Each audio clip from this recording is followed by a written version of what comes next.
జై శ్రీమన్నారాయణ. నేను మీ icon astrologer Gattupalli Suresh Babu.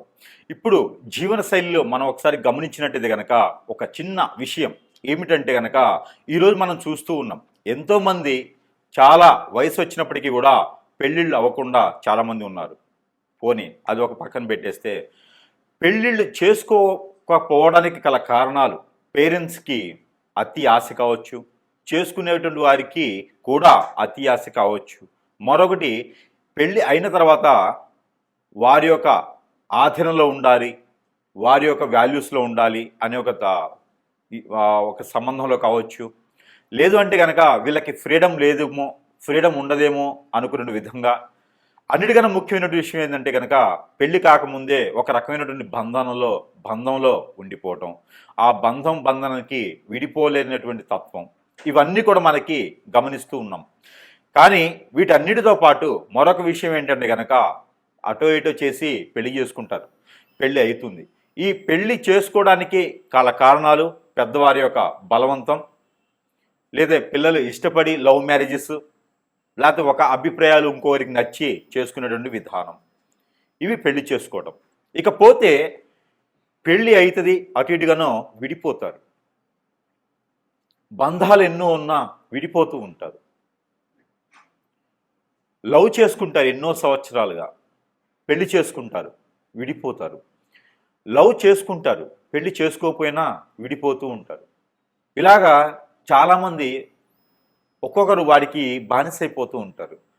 ఈ విడిపోయినటువంటి తత్వంలో చాలా రకాల కారణాలు ఉంటాయి. కులము, మతము, ఆస్తులు, అంతస్తులు, మనస్సు, వేరేక పరిచయాలు, అభిప్రాయాల భేదాలు, ఆదాయం, డబ్బులు, పేరెంట్స్ విషయాలు, వాల్యూస్, ఇవన్నీ కూడా మనం చాలా రకాలుగా తీసుకోవచ్చు. దీంట్లో ముఖ్యంగా అటు ఇటు చేసి పెళ్లికి ముందున్నటువంటి బంధాలన్నీ కూడా విడదీసుకోను కొంతమంది పెళ్లి వరకే వస్తారు. ఎందుకు ఇలా చెప్తున్నాను అనుకుంటారా? ముందు ముఖ్యంగా మనకు తెలియాలి కదా, అసలు ఏం నడుస్తుంది సమాజంలో, మనం ఎక్కడున్నాం, అసలు మనం ఎక్కడున్నాం, ఏం చేస్తున్నాం, వాల్యూస్ ఏంటి, సనాతన ధర్మం ఏంటి, అసలు ఈరోజు నడుస్తున్నటువంటి బంధాలేంటి, బంధవ్యాలేంటి, వాల్యూస్ ఏంటి, అసలు మనం ఎక్కడున్నాము అనేది ఒకసారి మనం చూడాలి. భారతదేశానికి ఒక చరిత్ర ఉంది. ఆ చరిత్రలో కుటుంబ వ్యవహారాలకి, ఆచారాలకి, ఒక రకమైనటువంటి వ్యవస్థకి వాల్యూస్ ఉన్నాయి. అటు 7 తరాలు, ఇటు 3 తరాలు అంటారు. అవన్నీ కూడా ఎక్కడికి వెళ్తున్నాం మనం? అవన్నీ ఏమవుతుంది? ఒకప్పుడు మనకి పెళ్ళిళ్ళు స్వర్గలోకంలో నిర్ణయిస్తారు అంటారు. మరి అలాంటి పెళ్ళిళ్ళు మరి ఈరోజు ఏమవుతున్నాయి? పెళ్ళికి ఎంత విలువ ఉంటుంది? సరిపోని పెళ్ళి అటు ఇటు కలిసి ఈ రోజు ఉన్నటువంటి జనావళి సమస్యలకి ఒక 30% పెళ్లి చేసుకుంటూ ఉన్నారు నెమ్మదిగా. ఈ పెళ్లి చేసుకున్న వారు ఎంతవరకు నిలబడుతున్నాయి సంబంధాలు? పెళ్ళి అయ్యి పిల్లలు పుట్టిన తర్వాత విడిపోయారు కొంతమంది, పెళ్ళి అయ్యి కూడా ఎమ్మటే విడిపోయారు కొంతమంది. వెలిగేషన్స్, పొరుగు, ప్రఖ్యాత, హోదా, డబ్బు అన్నీ పోవటం, ఎన్నో రకాల సమస్యలు ఈరోజు మనం ఎదుర్కొంటున్నాము. ఒక బంధం అనేది ఏర్పడిన తర్వాత దేవుడు నిర్ణయించినటువంటి బంధానికి భార్యాభర్తల బంధం, అలాంటి భార్యాభర్తల బంధాన్ని ఈరోజు మనము హేళన చేయటం, ఈరోజు మనము ఆ భార్యాభర్తల బంధాన్ని ఎక్కడికో తీసుకెళ్ళటం లాంటివి జరుగుతూ ఉన్నాయి. అలాంటి భార్యాభర్తల బంధం విలువ లేకుండా, మరీ గుప్తంగా లేకుండా, విచ్చలవిడితనంతో వ్యవహార పూరితమైనటువంటి విషయాలన్నీ వెలికి తీస్తూ విడాకులు తీసుకోవటం, విడిపోవటం ఈ రోజుల్లో చాలా పెద్ద ప్రాషన్ అయిపోయింది. భర్త ఏదైనా ఒక మాట అంటే ముందు భార్య తరపునటువంటి పేరెంట్స్ ఒప్పుకోవట్లేదు. మా అమ్మాయికి ఏం తక్కువ, నీకుతో పాటు సంపాదిస్తుంది, ఆమెను ఎందుకనాలి, ఆవిడకో ఫ్రీడమ్ కావాలి. భార్య ఏమనంటే భర్త తరపున ఉన్నటువంటి తల్లిదండ్రులు ఒప్పుకోవట్లేదు. నా కొడుకు ఏం తక్కువ అండి, అమ్మాయితో పాటు సంపాదిస్తున్నాడు, పిల్లల్ని చూసుకునే అవసరం లేదు, మళ్ళీ కోటీసులు ఇచ్చే సంబంధం వస్తుంది. ఇలాంటి వ్యవహారాలతో తల్లిదండ్రులు కూడా ఆలోచించకుండా వారికి చెప్పకుండా ఉన్నటువంటి పరిస్థితి ఏర్పడతా ఉన్నాయి. ఇలాంటి విలువలు లేనటువంటి సంబంధాల మధ్యన మరి ఈరోజు ఉన్నటువంటి జీవనశైలి ఎలా ఉంది అంటే కనుక, అసలు భార్యాభర్తల బంధం ఎందుకు విడిపోతున్నారు? ఈ రోజుల్లో ప్రత్యేకంగా ఎందుకు విడిపోవాల్సి వస్తుంది? అసలు కారణాలు ఏంటి? అసలు ప్రభుత్వాలు ఏం చేస్తున్నాయి? మన రాజ్యాంగం ఏం చెప్తుంది? అసలు ఈ జీవోలన్నీ ఏంటి? ఎందుకు తీసుకొస్తున్నారు? ఎవరి కోసం ఈ ఫ్రీడమ్స్? ఒకప్పుడు భార్యాభర్తల బంధం బాగలేదండి? మన వ్యవహార పూరికలు బాలేవండి? వారి జీవితకాలం బతకలేదా అండి? మరి ఈ రోజులు ఎందుకు ఇలా జరుగుతుంది? అసలు ఏం జరుగుతుంది? ఎందుకు విడిపోతారు? జాతకంలో ఏమైనా తప్పులుంటే విడిపోతుంటారా? అలానే వీరి యొక్క నక్షత్ర ప్రకారంగా కంపాటబిలిటీ లేకపోతే విడిపోతూ ఉంటారా? వీరికి కంపాటబిలిటీ సెట్ అవ్వకపోతే విడిపోతారా? లేదా వేరే సంబంధాలు ఏమైనా ఉంటే విడిపోతారా? అసలు ఏ గ్రహము ఏ స్థానంలో ఉంటే ఇలాంటివి జరుగుతూ ఉంటాయి? ఒక్కసారి మనం ఆస్ట్రాలజీ పరంగా కొంత క్లుప్తంగా విషయాన్ని తెలుసుకునే ప్రయత్నం అయితే మనం చేద్దాము. దాంట్లో ముఖ్యంగా ఈ యొక్క ద్వాదశ రాశుల వారు పెళ్లి చేసుకున్న తర్వాత ఎందుకు విడిపోతారు? అసలు విడిపోయేటువంటి సందర్భం ఏమొస్తుంది? ఏ గ్రహం ఏ స్థానంలో ఉంటేనో, ఏ దశాంత దశలు నడిస్తేనో, కంఫర్టబుల్ లేకపోతేనో, లవ్ మ్యారేజ్ వలన, పెద్దల విషయాల వలన అసలు ఎందుకు విడిపోయేటువంటి తత్వం ఎందుకు వస్తుందనే దాని గురించి ఒక్కొక్కసారి రాశి ప్రకారంగా మనం గమనించినట్టయితే కనుక మనకి మరి ద్వాదశ రాశుల్లో ఒకటి వృశ్చిక రాశి. ఈ వృశ్చిక రాశి వారికి భార్య భర్తలు సంబంధం ఏర్పడిన తర్వాత విడిపోతుంటారు. ఈ మధ్యన మనం చూస్తూ ఉంటాం. అయితే వృశ్చిక రాశి వారు విడిపోవడానికి గల కారణాలు ఏమున్నాయో ఒకసారి గమనించినట్టయితే కనుక వారి గోచార ప్రకారంగా గనక గమనించినట్టయితే వారికి పెళ్లి ఎప్పుడు అవుతుందో అసలు మనం గమనించినట్టయితే కనుక వీరికి వృశ్చిక రాశి కాబట్టి 22 నుంచి 25 సంవత్సరాల్లో పెళ్లి ఖచ్చితంగా అవుతుంది. అయితే బుధుని దశలో వీరికి మ్యారేజ్ అవుతుంది. ఒక్కొక్కరికి రవి దశలో పెళ్లి అవుతుంది. ఈ 2 దశలో పెళ్ళైన వారికి ఖచ్చితంగా విడిపోతారు. ఇకపోతే గోచార ప్రకారంగా వీరికి రవి 2, 4 స్థానాల్లో ఉన్నా, శని 2, 6 స్థానాల్లో ఉన్నా, కుజుడు 2, 6, 8, 10 స్థానాల్లో ఉన్నా కూడా విడిపోయేటువంటి ఆస్కారం ఎక్కువగా కనిపెడుతూ ఉంది. ఇకపోతే భార్య మీద కన్నేసినటువంటి భర్తలు, భర్తల మీద కన్నేసినటువంటి భార్యలు కాదు, ఎదుటి మూడో వ్యక్తి వీరి మీద కన్నేయడం ద్వారా కూడా సంసారంలో ఇబ్బందులు వస్తాయి, విడిపోతారు. అలానే తెలిసి తెలియకుండా వారి ఆఫీసులోనో ఎఫైర్స్ పెట్టుకోవడం వల్ల కూడా విడిపోతారు.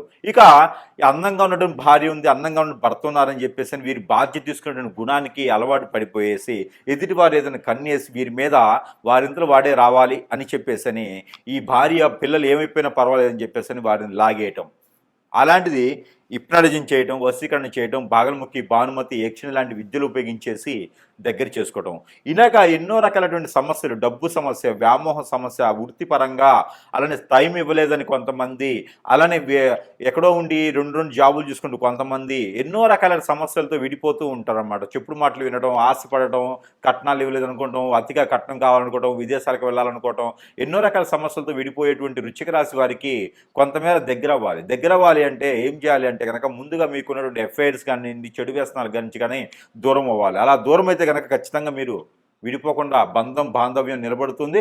అలానే మీకు అన్ని రకాల సంబంధాలు కూడా తెగదించుకొని భార్య భర్త బాగుండేలా ప్రయత్నం చేయండి.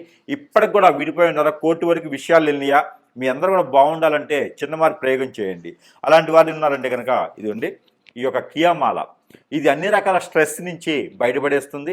భార్యాభర్తల బంధం విడిపోతే కూడా దగ్గరేదానికి కలిపేదానికి ప్రయత్నం చేస్తున్నారు కాబట్టి ఈ మేర ప్రయత్నం చేయండి. ఇవన్నీ కూడా మంత్రోచ్చారణ చేసినటువంటి వస్తువులు మన దగ్గర చాలా రకాలుగా అవైలబుల్ ఉంటాయి, లభ్యపడతాయి అనమాట.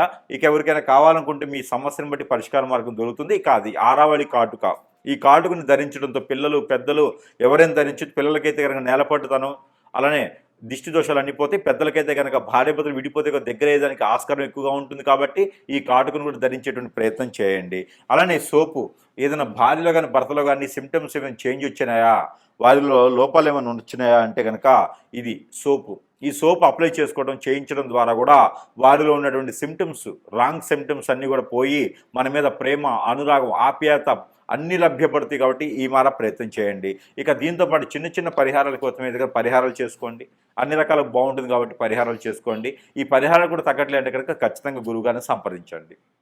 ఇలానే కనుక విడిపోయినట్లయితే కనుక మీకు ఒక చిన్న పరిహారం కూడా చెప్తాను, ఆ పరిహారం చేయండి. కొంతమేర ఇదంతా కూడా గుడ్డిలో మెల్ల అనుకోవచ్చు. అంటే పూర్తిగా కళ్ళు లేని వాళ్ళకి కొంచెం మసలబారిన కళ్ళు ఉండి కళ్ళలో పెట్టుకుంటే ఎట్లా ఉంటుందో అలాగ పరిహారాలు. ఇంకా పూర్తి దోషాలు పోవాలంటే మాత్రం ఖచ్చితంగా గురువుని కలవాల్సిందే. సమీప దూరంలో గురువుని ధరిస్తే మీకున్న పరిష్కార మార్గం అయితే చూపించబడుతుంది. అయితే ముఖ్యంగా ఈ పరిహారం అయితే మీకోసం ప్రయత్నం చేయండి. ఇక ఈ ఒక రాశి వారైతే కనుక మీరు ఏం లేదండి, 5 బావిల నీళ్ళని ఉంటాయి. లేదా 5 చెరువుల్లో నీళ్లు తీసుకురావండి, లేదా 5 బోరుల్లో నీళ్లు, 5 ఇళ్లల్లో కాదు, 5 బోరుల్లో లేదా 5 బావిల్లో, బావి చెరువు అంటారు కదా, అట్లాగా 5 వాటిల్లో నీళ్లు తీసుకురావాలి. 5 చెరువుల్లో నీళ్లు తీసుకొచ్చి ఒకటిగా చేయాలి, ఒక దాంట్లో కలుపుకోవాలి. కలిపినటువంటి దాంట్లో కుంకుమ పువ్వు, పన్నీరు, జాజికాయ, జాపత్రి, అనాస పువ్వు, దాల్చిన చెక్క, మిరియాలు, అలానే ఇంగువ, ఇవన్నీ కూడా కలగలిపి ఒక్క తమలపాకులు 2 ఇవి కూడా వేసి మిక్సీ కొట్టాలి. మిక్సీకి వేసి దాన్ని అంతని కూడా పేస్ట్ చేయాలి. ఈ పేస్ట్ చేసింది ఈ పాలలో కలపాలి. తగినంత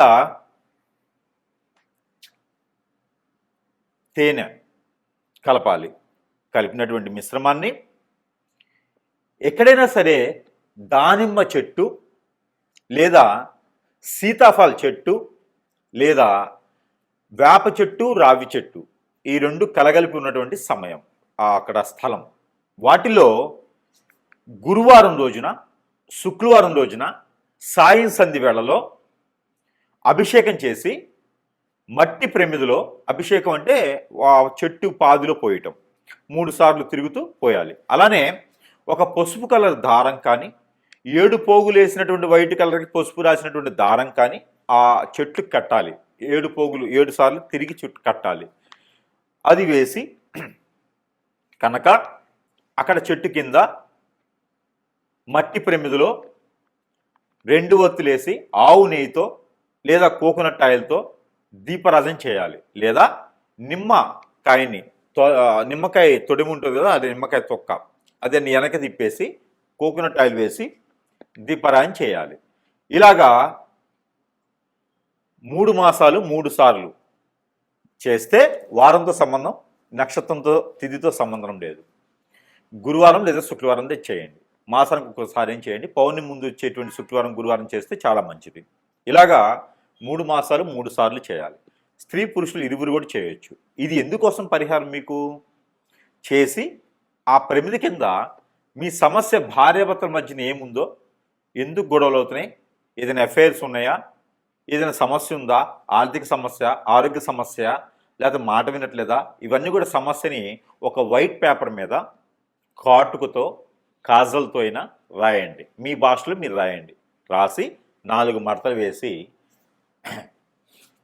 మీకు ఆ ప్రమిది కింద పెట్టండి. ఆ ప్రమిది కింద పెట్టేటప్పుడు మోదుగాకు అని ఉంటుంది, ఆ మోదుగాకు వేయండి. మోదుగాకు పైన పేపర్ పెట్టండి.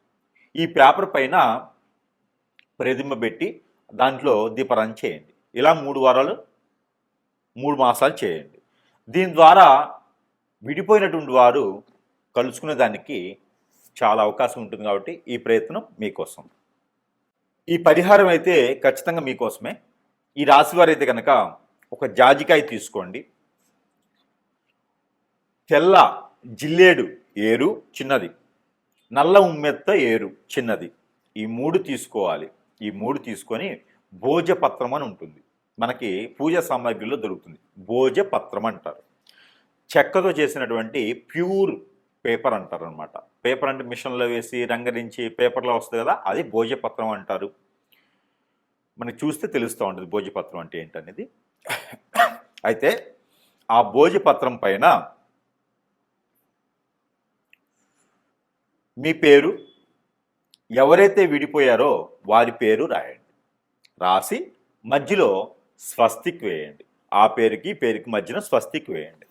స్వస్తిక్ వేసి చుట్టూతా కూడా ఇంటూస్ గీయండి. ఇంటూ అష్టదిబ్బందన అన్నట్టుగా 8 ఇంటూ గిలియాలి. 8 రకాల ఇంటూలు రౌండ్ వైర్గా గీస్తూ ఉండాలి దానిపైన. అది రెడ్ ఇంక్ పెన్ అయినా, బ్లూ ఇంక్ పెన్ అయినా, బ్లాక్ ఇంక్ పెన్ అయినా రాయొచ్చు. ఆ భోజపత్రం మీద రాసి జాజికాయ, పసుపు కొమ్ములు 2 పోకలు ఒక్కలు, జాజికాయ ఒకటి, దానితో పాటు మీరు ఒక ఎల్లో కలర్ వస్త్రం తీసుకొని దాంట్లో ఒక 3 దోసెట్లు బియ్యం, ఇలా 3 గుప్పెట్లు బియ్యం, దాంట్లో పసుపు, కుంకుమ, గంధం, ముగ్గు, ₹1 కాయిన్, దాంతో పాటు నేను చెప్పినటువంటి పసుపు కొమ్ములు, జాజికాయ, ఒక్కలు ఇవన్నీ కూడా వేసి ముడుపు కట్టేయండి. ఎర్రదారంతో ముడుపు కట్టండి. ముడుపు కట్టి మీ దేవుని మందిరంలో పెట్టండి.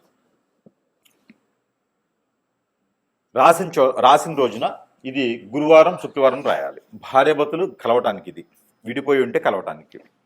గురువారం, శుక్రవారం రోజున ఈ పరిహారం చేసుకోండి. పూజ మందిరంలో పెట్టి చక్కెర పొంగల్ చేయండి 3 రోజులు. చక్కెర పొంగల్ చేసి నైవేద్యం పెట్టండి. నైవేద్యం పెట్టేసి ఆ ముడుపుని 3 రోజుల తర్వాత తీసుకొని వెళ్ళి ఎక్కడైనా పారేడు నీటిలో వేయండి.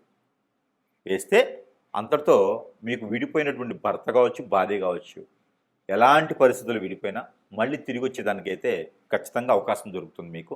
ఈ ప్రయత్నం చేసి చూడండి. జై శ్రీమన్నారాయణ. ఈ పరిహారం అయితే మీకోసం.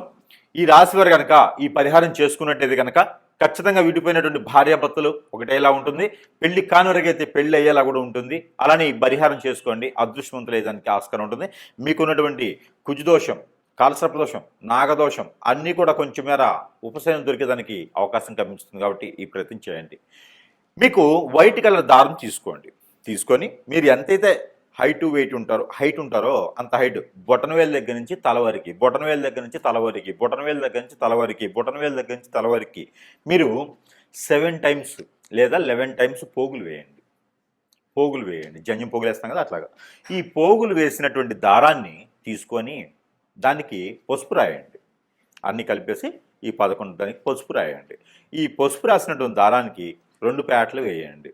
ఇట్లా చేస్తే 2 పేటలు అవుతాయి. ఈ 2 పేటలు వేయండి. 2 పేటలు వేసినటువంటి దారానికి